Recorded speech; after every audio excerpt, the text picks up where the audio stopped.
We are about to hear David Foster Wallace discuss Infinite Jest, more specifically on how individuality and too much of it can create a decline in society, which is one of the main critiques of Infinite Jest. And if you guys don't know, Right Conscious is the new headquarters of David Foster Wallace content on YouTube.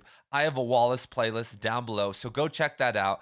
And once we hear Wallace discuss this, we will have a discussion on what he said. So I will see you guys after Wallace is done talking. This way to talk about it would be that for the upper middle class in the U.S., particularly younger people, things are often materially very comfortable, and there's also often a great sadness and emptiness, and it's difficult to think about and difficult to come up with answers in the abstract.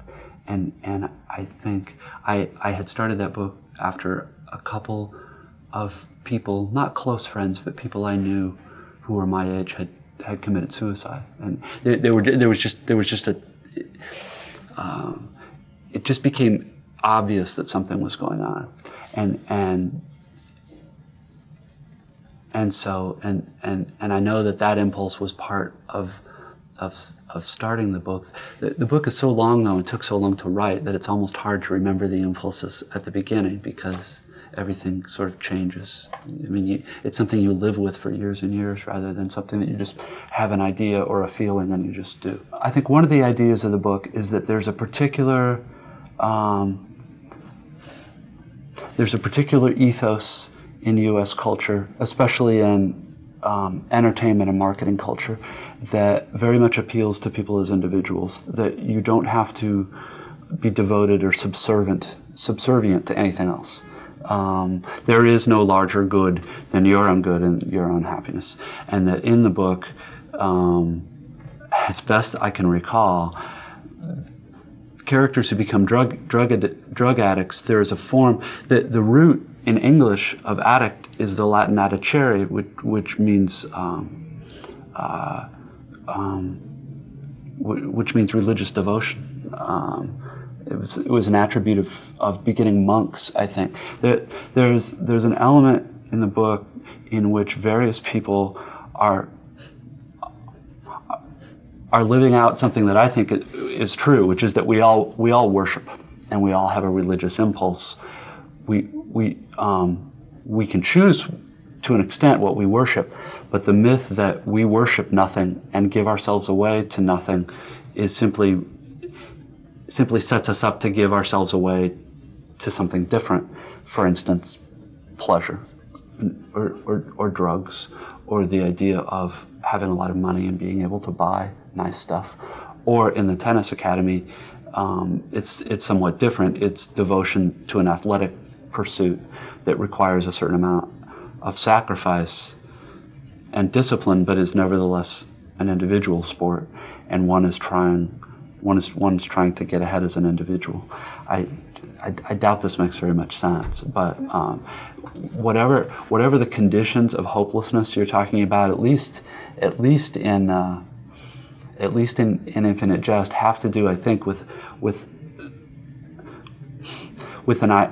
an American idea, and not a universal one, but one that I think kids get exposed to very early, that you are the most important, and what you want is the most important, and that your job in life is to gratify your own desires. That's a little crude to say it that way, but in fact it's something of the ideology here, it's certainly the ideology that's perpetrated by television and advertising and entertainment, and the economy thrives on it. So Wallace is 100% on point with his analysis here. And in 2003, when he gave this interview, this was actually a big part of his consciousness. When I was at the David Foster Wallace archive in Texas, I was looking through some of the files. And in 2003, he was actually teaching about narcissism and including some articles for his classes. And there were multiple books in his library on narcissism. And I think Wallace was more open to this idea of budding narcissism through the guise of this fake individuality. We could call it mock individuation because he was inundated in the university system. He had been a student for a while, but he was also throughout the 90s and early 2000s a professor. And as a TV addict, also throughout the 90s, I think he probably was making the connections. And that's one of the big things of Infinite Jest, of what the new entertainment, the new media was doing to people. And there's no better way to see that than through college students, because you get this fresh batch of 18-year-olds who are only 5 or 6 years away from being, removed, from being immature children. And I think the decline in reading rates and the attitude of what they felt like education was supposed to encompass was declining. And we see this somewhat get explored in Wallace's essay on American usage in his Grammar Wars essay in Consider the Lobster. And to return to the original point I was making, the Greeks believed that the more a person or society tries to become free, the more enslaved they actually become. And we are seeing this now more so than ever, that these people who have these inflated identities because of social media or whatever are just empty shells. And even worse, that the dialect of all the extroversion on social media and all these wild identities and personas that people are inflating is that the other side is that there are people who just have crippling anxiety. They don't leave the house. They're morbidly depressed. They are committing suicide. And as a collective society, our health, intelligence, and happiness rates are going down. And in a society where we have access to more economic prosperity, knowledge, and basically anything else, that's insane. And it really centers around this idea of the budding narcissistic elements. And what really sucks is that it is the structure of our society. Social media is structured to create narcissism. That's what fuels the algorithm. Capitalism in general has always been predisposed to kind of fuel narcissism and create the winner and all of that. But even worse, now that we can delegate cheap labor to Asian countries or use AI and technology to reduce jobs, there are less and less ways to gain economic prosperity without having to move more in the narcissistic realms or like in the dark capital realms, like doing more unethical or sketchy like entrepreneurship or whatever. And I really love that Wallace mentions devotion and addiction, because we all want to devote ourselves to something else right now. And what I've predicted for years, this is one of my prophetic wins, is 5 or 6 years ago, there was almost a psychedelic and hippie revolution that happened in America again. And this was fueled by guys like Joe Rogan and whatnot, but people started wearing tie-dyes again, and weed became very popular, and mushrooms and psychedelics, and the idea of talking about aliens and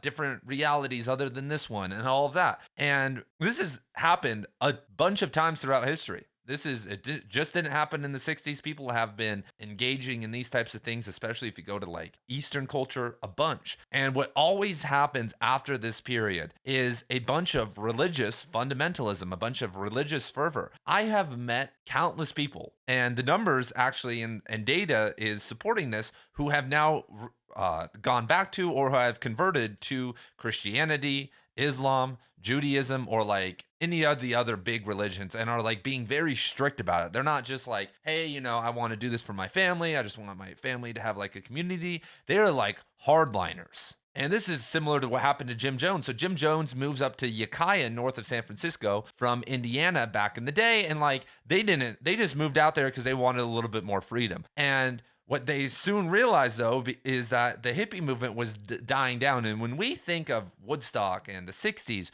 we imagine this beautiful time. But it was actually really bad, because girls in, like, let's say Indiana would see that there was like the movement of love happening over in San Francisco, and everyone was wearing flowers in their hair. So they would run away a lot of time, or if they didn't have a great family, or even if they did, they would run away, and they would show up there and they would meet people who were looking the part. They had long hair. They didn't wear a shirt or shoes. They were smoking weed. They were doing acid. Guys like Charles Manson, to give an extreme example. And what they would do is they would get roped in with sharks.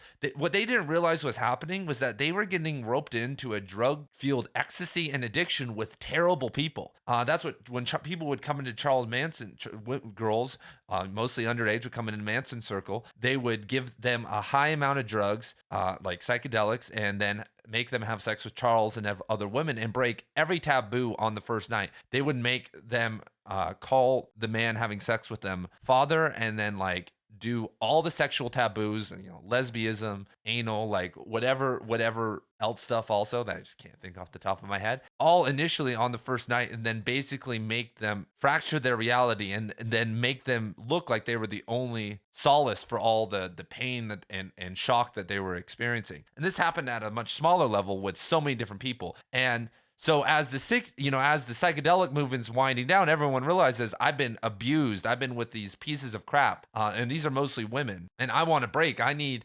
something. And so in comes Jim Jones, who is a very progressive in terms of he was a communist, very a nice progressive guy, and all he had to do is go up and live in Ukiah. You live in this beautiful valley and you get free room, free board, and all you have to do is work. All you have to do is help out. It's basically a communal type scenario. And it's linked to Christianity. And most people, especially back in the 60s, were once Christians. And so it's kind of this returning home. You're not returning home to Nebraska where your dad is an alcoholic and beats the crap out of you. Rather, you're going in with this new group. And that ended up in disasters. There was a rise of fundamentalism and whatnot in the 70s. And right now we're actually seeing a spike of that once again. That's rejecting not just kind of that psychedelic aspect I talked about, but the simulacra narcissistic aspect that I'm also talking about. And so this is creating, once again, major problems because we're just caught in a cycle right now. And for us to be able to escape what's going on, to escape, you could call it the wheel of karma, we have to learn to individuate.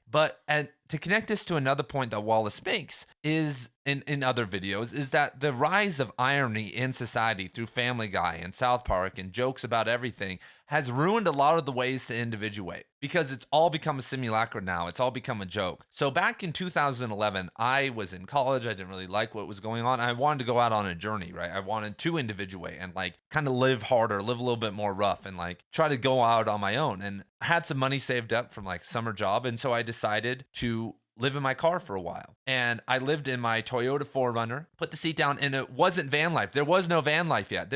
I looked all across YouTube, on forums, and there was little to no information except people who were like seemingly homeless who were living in their SUVs. There were very few people who were doing the whole setup that was raised up. I had seen a little bit of it, but it wasn't popular at all. And so I just did a rough setup. I just stacked supplies in my front passenger seat and alongside the straight line I'd be sleeping in. And I drove around the country and I had a great time. I experienced so much nature and read so many beautiful books and like got a ton of time to relax. But when I told people what I was doing, people thought I was crazy. A lot of people were like, old friends were talking crap about me. They thought I had gone off the deep end and was going to be homeless my entire life. But then if we fast forward to now, especially during the lockdowns and the whole narcissistic era, van life has been turned into this glorified thing that if you are doing that, you've won, you've escaped into the world and you're going to post about it. And I've known so many people who have done it now and not really gained the experience of doing it because it's all been glorified. I can't go out and do it until I have a van that's modified and everything. I'm going to renovate a van with my dad and we're all going to do it. I'm going to go out to the Pacific Coast Trail and hike with my $500 backpack and like everything is so planned now. There's no spontaneity. There's no pain involved in anything. And as we know from the Promethean myth, from Eros and Psyche, from everything in mythology, that there is no transformation without pain. Like that is something that we think isn't required anymore, that you can gain this identity, you can gain growth by just following the footsteps of everyone else and going through it in comfort. And that is not the case. And that's what we could say and why Infinite Jest is so funny is that these boys are supposed to be gaining that through tennis. Through tennis, you're supposed to be able to relax, right? And like, you grind out a sport and you gain something from it. I'm sure a lot of you guys had that experience with whatever sport you played. Like when I look back at the sports I played, like it taught me hard work and discipline and like a couple of these other big things. But the boys in Infinite Jest have turned it into something else. They're squeezing lacrosse balls all day. They have so much anxiety that they're doing drugs, and they're addicted to sex and drugs, and they all have these weird perversions and anxieties because they've taken tennis and turned it into something insane. And that's a preview of what we've done now. Tennis had been ruined. The joy and beauty of tennis had been ruined by this academy that just totally focuses on tennis, which is such a genius idea of Wallace, but now previews everything that could create transformation in the world today and what it's become. Like, literally think of anything, then look at the community behind it. And for us, people who are watching a David Foster Wallace video on YouTube, we have the ability to see through the bull crap. But there are a lot of people who aren't able to even get off the starting line because when they want to get into something like reading or spirituality or whatever, they see all this crap in the way. They see all these things that they need to be, and this is what you need to do, and this is what the TikTok transcendental signifier looks like. And so they just can't do it. And if they do it, it's very authentic, and it's like they take they're